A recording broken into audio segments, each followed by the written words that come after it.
मेरा नाम श्रुति है। मैं एक मिडिल क्लास परिवार से संबंध रखती हूँ, मगर मेरी शादी बहुत ही ऊंचे परिवार में हुई थी। मेरी सहेलियां तो जलन के मारे लाल पीली हो रही थीं और मैं खुशी से निढाल, क्योंकि मेरा पति भी किसी फिल्मी हीरो से कम हैंडसम नहीं था। गिन गिन कर मैंने ये दिन गुजारे थे। खैर, वो पल भी आ गया जब मैं अपनी कुटिया जैसे घर से निकल कर महल की रानी बन गई थी।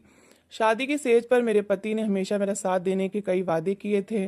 मैं बहुत खुश थी, मगर कहते हैं ना, हर फूल के साथ एक कांटा भी होता है। हर खुशी की गोद में एक नन्हा सा दुख भी छुपा होता है। इस बात की मुझे समझ अपनी शादी की सुबह आई थी। मुझे अपने घर में सुबह देर से उठने की आदत थी। मेरा ससुराल भी काफी मॉडर्न था। मुझे लगा था यहाँ मुझ पर किसी तरह की रोक टोक नहीं होगी। मेरे ससुराल में था ही कौन, पति, सास और एक नंद। इसलिए मैं घोड़े गधे बेचकर सो रही थी जब अचानक हमारे कमरे का दरवाजा किसी ने जोर जोर से खटकाया, जैसे कोई भूकंप आ गया हो। मेरे पति भी घबराकर उठ खड़े हुए थे।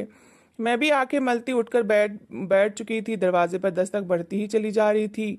प्रतीक ने जल्दी से दरवाजा खोला तो सामने मेरी नन निधि खड़ी थी। वो अपने भाई को पीछे करते हुए मुझ तक पहुंची थी और एक अदा से बोली, भाभी, आप अभी तक सो रही हैं?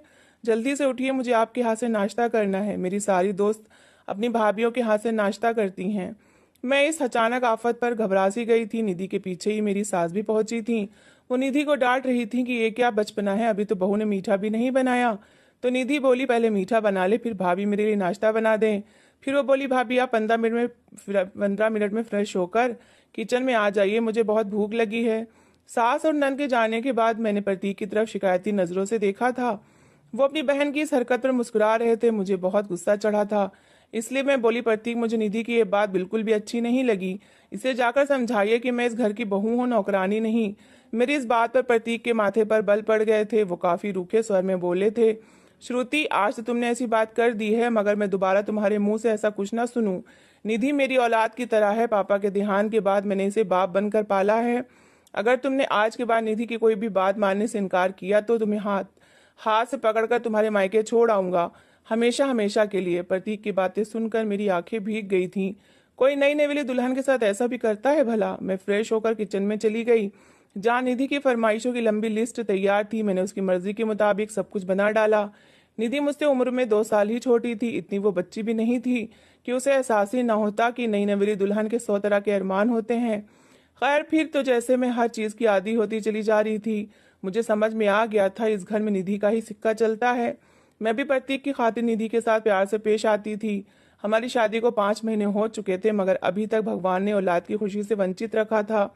मैं दिन रात औलाद के लिए प्रार्थनाएं करती थी। मुझे पूरा विश्वास था कि जब मेरी औलाद हो जाएगी तो निधि की अहमियत घट जाएगी।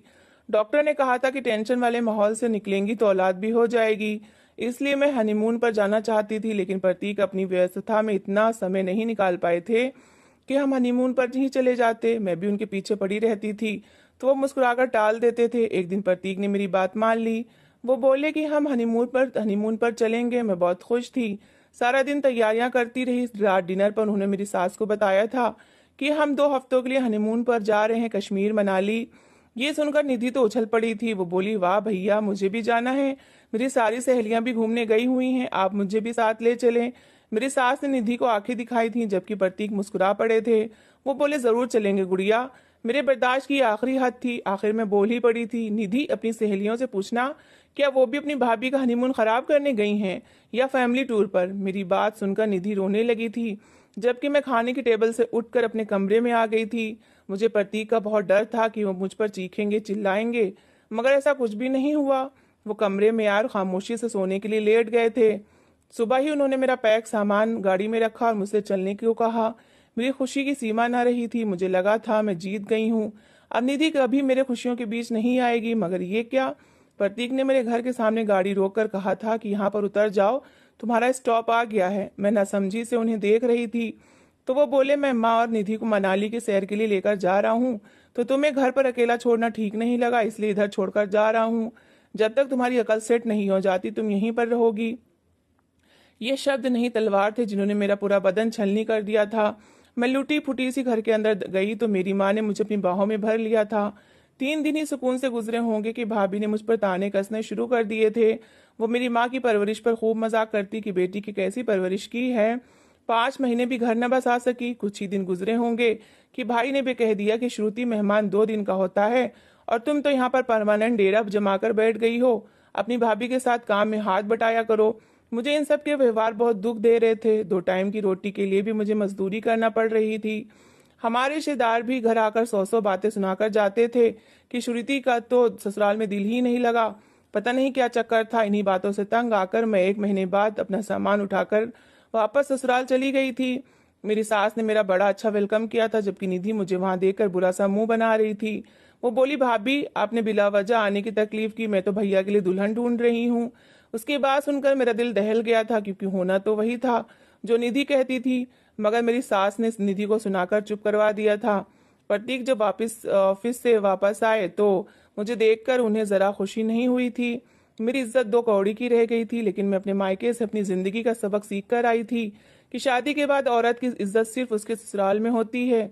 इसलिए मैं निधि को खुश करती रहती थी। मुझे यूं निधि के आगे पीछे होता देखकर प्रतीक का व्यवहार भी मेरे साथ ठीक हो गया था।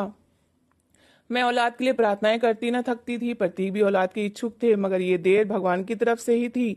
हम दोनों फिट थे। इधर निधि मुझे चिढ़ाने की हर संभव कोशिश करती थी, मगर मैंने नोट किया था कि आजकल वो किसी और ही चक्कर में थी। वो सारा सारा दिन अपने कमरे में रहती थी, घर से कई कई घंटे के लिए गायब हो जाती थी। मैंने भी इसका राज जानने की ठान ली थी। इसके लिए मुझे बहुत ज्यादा जतन करना पड़े थे, मगर आखिरकार सच कब तक छुप सकता था। तो बात ये थी कि निधि का किसी के साथ चक्कर चल रहा था। हमारे मोहल्ले में एक नया लड़का आया था। उसका गहरा काला रंग था। कपड़ों से भी वो गरीबी की चक्की में पिसा हुआ एक नौजवान लगता था। इसमें ऐसी कोई भी खूबी नहीं थी जिसके बिना पर इससे प्यार किया जाता। मगर निधि की आंखों पर पता नहीं क्या पट्टी बन गई थी। मैं सारे मामले से बड़ा मजा ले रही थी। हर शाम वो निधि को एक लिफाफा पकड़ा जाता। इसके बाद निधि कई घंटों के लिए अपने कमरे में बंद हो जाती थी। अब मैंने ठान लिया था कि अपने पति को उसकी लाडली का असल रूप दिखाऊंगी। इसलिए मैं और प्रतीक जब भी इकट्ठे बैठते मैं उससे यही कहती कि निधि का कहीं अच्छी जगह रिश्ता ढूंढ लो। जवानी बड़ी मुजोर होती है, आजकल का तो जमाना ही ऐसा है। प्रतीक मेरी बात से चिढ़ जाते और कहते, जमाना जैसा भी हो, मेरी बहन को बाहर की हवा नहीं लगी। मैं दिल में उनकी बात पर खूब हंसती। अब मैं निधि को पूरी तरह से जासूसी कर रही थी। एक दिन मैंने निधि को घर से बड़ा तैयार होकर निकलते देखा था। मैंने भी उसका पीछा करने की ठान ली थी। मैं उससे दूरी रखकर उसके पीछे पीछे चल रही थी। वो घर से सहेली के घर का कहकर निकली थी। हमारी गली से मोड़ लेकर वो काली सी गाड़ी में जाकर बैठी थी। मैंने थोड़ा आगे से होकर देखा, उसमें एक बहुत हैंडसम लड़का बैठा था। वो लड़का शक्ल से ही रईस लग रहा था। खैर, मैं घर वापस आ गई थी। मुझे बहुत जलन हो रही थी। आखिर निधि के हाथ इतना हैंडसम लड़का कैसे लगा था, वो भी अमीर। इस बात की तह तक पहुंचने के लिए मैंने पूरा राज मालूम करने की कोशिश की थी। राज जानकर बड़ी हैरानी बेचैनी सी हो गई थी। बात ये सामने आई थी कि निधि और उस रईस लड़की की मोहब्बत बड़े जोर शोर से चल रही थी, जबकि वो काला सावला सा लड़का तो सिर्फ उस लड़के का पार्सल देने आता था। ये कैसे हो सकता था कि निधि घर में ऐश की जिंदगी गुजारने के बाद अब अगले घर जाकर भी खुशहाल रहे। इस तरह तो इसे कभी भी सजा न मिलती जो उसने मेरे साथ किया था। मैंने एक खतरनाक प्लान बना डाला। इस प्लान के आगे या तो मेरे लिए स्वर्ग था या फिर नर्क, लेकिन मैं बेफिक्र होकर इसमें कूद पड़ी थी। मैंने प्रतीक से साफ शब्दों में कह दिया था कि मैंने अपनी आंखों से निधि को किसी लड़के के साथ जाते हुए देखा है। मेरी बात सुनकर उन्होंने बहुत हंगामा किया था, मुझे बहुत बुरा भला कहा था, लेकिन मैंने हार नहीं मानी थी। मैं हर रोज थोड़ा थोड़ा जहर प्रतीक के कान में उंडेलती रहती थी। एक दिन मैंने प्रतीक को फोन करके घर बुला लिया था। वो घर आए तो मैं उन्हें अपने साथ छत पर ले गई। हमें ज्यादा इंतजार करना नहीं पड़ा था। जल्दी निधि घर से निकलकर अपनी मंजिल की तरफ बढ़ी थी। मैंने प्रतीक से कहा कि वो गेट के पीछे छुपकर हमारी बातें सुने। उनका रंग गुस्से से लाल हो रहा था। वो मेरे पीछे चले आए थे। निधि जैसे ही घर में दाखिल हुई, मैंने उसे गुस्सा चढ़ाने के लिए कहा, निधि, मैं देख चुकी हूँ तुम कहाँ से आ रही हो। तुम्हें जरा शर्म नहीं आई? तुमने तो अपने भाई के ऊपर कालक मली है। वो हमेशा की तरह मुझ पर धौंस जमाते हुए बोल पड़ी, हाँ, मलकर आई हूँ, उस लड़के से मिलकर आई हूँ और मेरा और उस लड़के का चक्कर चल रहा है। रोज उस लड़के से मिलने जाती हूँ, सबकी आंखों में धूल झोंक रही हूँ। जान लिया सच, अब खुश हो? लेकिन ये सब जानकर भी आपको कुछ हासिल नहीं होने वाला, क्योंकि आपकी बात पर कोई विश्वास नहीं करेगा।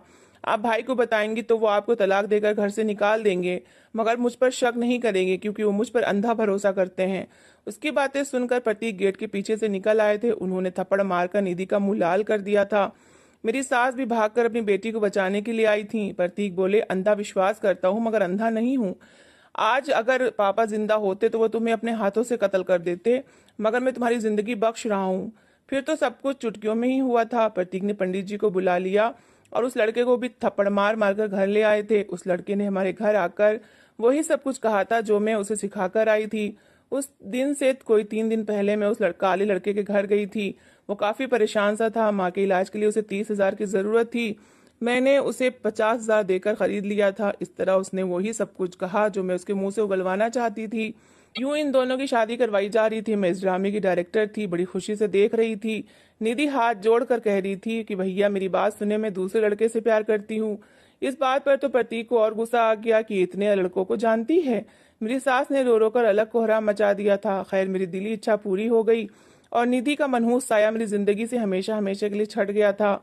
मुझे उसका अंजाम सोच सोच कर हंसी आती थी। उसने शादी के बाद मेरे साथ बहुत बुरा किया था। अब उसके साथ बुरा हो रहा होगा। वो तो लोगों के बर्तन मांज कर अपना पेट भरती होगी। मेरी सास निधि के हादसे के बाद बिल्कुल ढल सी गई थी और मैं शेरनी बन गई थी। अपनी सास से पूरे घर के काम करवाने लगी थी। इन्हीं दिनों भगवान ने मुझे औलाद की खुशी दी थी। मैं माँ बनने वाली थी तो पति के दिल से बहन का दुख निकला था। अब तो मैं उनकी लाडली पत्नी बन चुकी थी। हर चीज मेरे हुक्म पर होती थी। यही सब तो मैं चाहती थी। बिला वजह निधि ने मेरा इतना कीमती समय बर्बाद किया था। खैर अब तो घर के बर्तन तक मैं अपनी सास से धुलवाती थी। मेरे 8 महीने पूरे हो चुके थे। इधर मेरे आराम के दिन थे, मगर मेरी सास ने तो अजीब ड्रामा शुरू कर दिया था। कभी उन्हें चक्कर आ रहे होते तो कभी उनका जी मतलाने लगता था। वो सारा सारा दिन कमरे में रहती। अब तो उनका बेटा भी उनके लिए चिंतित हो रहा था। मेरी भी हालत ऐसी हो गई थी कि काम भी नहीं होता था, जबकि मेरी सास तो पूरी तरह बेड रेस्ट पर थी। मैं सब ड्रामा समझ रही थी, मगर उनकी असलियत तो मुझे तब मालूम हुई जब मैंने इन्हें गायनी वार्ड में देखा था। बेटी तो बेटी, माँ भी किसी से कम नहीं निकली थी। उन्होंने भी मेरे और प्रतीक की आंखों में धूल झोंकी थी। वो ये था कि पेट में दर्द का बहाना बनाकर प्रतीक के सामने रोती रहती। वो भी माँ के लिए काफी चिंतित थे। मैंने उनसे माँ के घर जाने की परमिशन मांगी तो उन्होंने दे दी थी। उन्होंने मुझे तसल्ली दी थी कि वो मेरे पीछे सब संभाल लेंगे। मैं आराम से घर में माँ के घर पहुंच चुकी थी। दुनिया में शायद सिर्फ माँ ही बगैर मतलब की मोहब्बत करती है। मेरी माँ ने बड़ी खुशी से मेरा वेलकम किया था। वो तो मुझे बेड से उतरकर पानी भी नहीं पीने देती थी। कुछ दिन तो भाभी ने भी बिठाकर खिला दिया। अब तो उनकी आंखों के सामने भी अंधेरा छाने लगा। मुझसे बहाने बहाने से काम करने को कहती थी। एक दिन तो मेरे हाथ में झाड़ू पकड़ाकर बोली, ये घर का झाड़ू पोछा करो, इससे तुम्हारी डिलीवरी में आसानी हो जाएगी। मैंने शिकायती नजरों से माँ की तरफ देखा तो वो मुझे बहुत बेबस नजर आई। मैंने बड़े गुस्से से झाड़ू पकड़ा और इधर उधर जोर जोर से मारने लगी। तभी मेरा बैलेंस बिगड़ा और मैं सीढ़ियों से नीचे जा गिरी। फिर मुझे कुछ होश ना रहा। मुझे कुछ पता न था कि मुझे कब डॉक्टर के पास ले जाया गया और कब मेरा ट्रीटमेंट शुरू हुआ। मैं कई घंटे की बेहोशी के बाद जब होश में आई तो मुझे अपने आप खाली सा महसूस हुआ था, जैसे मुझसे मेरा जिस्म का कुछ हिस्सा अलग हो गया हो। मैंने जल्दी से अपने पेट की तरफ देखा तो मैं समझ गई। मैंने खुशी से माँ को पुकारा और कहा कि मेरा बच्चा कहाँ है, बेटा हुआ या बेटी। मेरी बात सुनकर माँ रोने लगी थी। उनके रोने से मैं घबरा गई थी। मैं चीख चीख कर नर्सों से अपने बच्चे के बारे में पूछने लगी थी। तब मुझे लेडी डॉक्टर ने बताया कि भगवान ने मुझे बेटा दिया था, मगर हम इस बच्चे को बचा नहीं पाए। अब तो शायद आप कभी माँ भी न बन पाए। मैं दहाड़े मार मार कर रोने लगी थी, इसलिए उन्होंने मुझे नींद का इंजेक्शन लगा दिया। फिर ऐसा होता कि जैसे मुझे होश आता, मैं चीखने लगती। इसी वजह से मुझे नींद का इंजेक्शन लगा दिया जाता। 4 दिन बीते होंगे जब मैंने होश में आते ही हुए अपनी सास की आवाज सुनी थी। वो किसी को बेटा होने की शुभकामनाएं दे रही थी। मैं ऐसे ही आंखें मूंदे लेटी रही। फिर मुझे निधि की आवाज आई तो मैंने फौरन आंखें खोल दी। मैंने देखा निधि का बेड मेरे बेड से एक बेड छोड़कर था। मेरी सास इन दोनों को देखकर निहाल हो रही थी। अपनी सास को वहां देखकर मुझे समझ आ गया था कि वो भी हमारी आंखों में धूल झोंक रही थी। वो हमें धोखा देकर अपनी बेटी से मिलती थी, लेकिन निधि तो मुझसे एक बार फिर जीत गई। उसने अपनी औलाद पाल ली थी और मैंने खो दी थी। मैं नर्सों से नजर बचाकर अपने बेड से उठकर निधि के बेड के पास चली गई। मैं रो रही थी। मैंने निधि से कहा, तुमने शादी के बाद मेरे साथ बहुत बुरा किया था, मेरे साथ बहुत ज्यादती की थी। जब मैंने तुम्हारा साथ छोड़ा, थोड़ा सा बुरा किया तो भगवान ने फौरन बदला ले लिया, जबकि तुम तो आज भी खुश हो। मुझे देखकर वो पीली पड़ चुकी थी, उसकी आंखें भीग चुकी थी। निधि बोली, भाभी मुझे आप एक आंख नहीं भाती थी। मैं चाहती थी कि भैया आप मेरे भैया से दूर हो जाएं। भैया सिर्फ और सिर्फ मुझसे प्यार करें।